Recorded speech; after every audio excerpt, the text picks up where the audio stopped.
Chapati beans ಪಲ್ಯ ಮಾಡಿದ್ದೀನಲ್ಲ ಆಗಲೇ, ಅದರೊಳಗೆ ಚಪಾತಿ ಮಾಡ್ತಾಯಿದ್ದೀನಿ.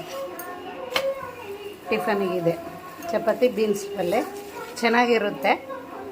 ನೀವು ಮಾಡ್ಕೊಂಡು ಟೇಸ್ಟ್ ನೋಡಿ. ನಿಮ್ಗೆ ಇಷ್ಟ ಆಯ್ತಂದರೆ ಸಬ್ಸ್ಕ್ರೈಬ್ ಮಾಡಿ, ಲೈಕ್ ಮಾಡಿ. ಹೆಂಗಿದೆ ನಮ್ಮ ಚಪಾತಿ ದೊಡ್ಡದಿರುತ್ತೆ. 2 ಚಪಾತಿ ತಿಂದರೆ ಸಾಕಾಗುತ್ತೆ.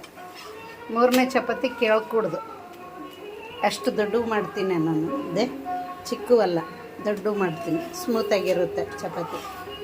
ಆಯಿತಾ? ನೋಡಿರಿ ನಮ್ಮ ಚಪಾತಿ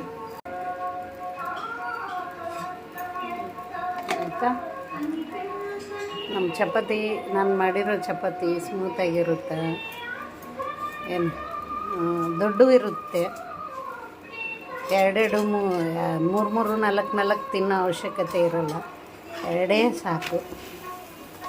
2ಕ್ಕೆ ಟಿಫನು ಫುಲ್ಲಾಗುತ್ತೆ. ಹೆಂಗಿದೆ ನಮ್ಮ ಚಪಾತಿ? ನೀವು ಹೆಂಗೆ ಮಾಡ್ತೀರಾ ಹೇಳಿ. ನಾವಂತೂ ಇದೇ ಥರ ಮಾಡೋದು.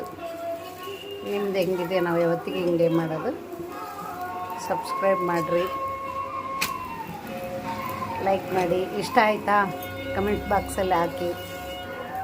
ಚಪಾತಿ ಇಷ್ಟ ಆಯಿತೋ ಇಲ್ಲವೋ? ಇದೇನು ವೆರೈಟಿ ಅಂತೀರಾ? ಇದರಲ್ಲೇ ಇರೋದು ಸ್ವಲ್ಪ, ಅದೇನು ಟ್ರಿಕ್ ಇರೋದು ಇದರಲ್ಲೇ. ಎಲ್ಲರೂ ಮಾಡ್ತಾರೆ, ಚಿಕ್ಕವು ಮಾಡ್ತಾರೆ, ನಾವು ದೊಡ್ಡವು ಮಾಡ್ತೀವಿ. ಹಂಚಿನ ತುಂಬ ಇದೆ ನೋಡಿ. ಹೌದಾ? ನಿರ್ಲಿಪ್ ದೋಸೆ ಹಂಚಿನ ತುಂಬ ಇದೆ. 2 ಆದರೆ ಸಾಕು. ಭಾಳ ಜನ ಇದ್ದರೆ ಜಾಸ್ತಿ ಮಾಡೋ ಅವಶ್ಯಕತೆ ಇಲ್ಲ. 2 ಎಲ್ಲರಿಗೆ ಮಾಡಿಬಿಟ್ರೆ ಸಾಕು. ಏನಂತೀರಾ?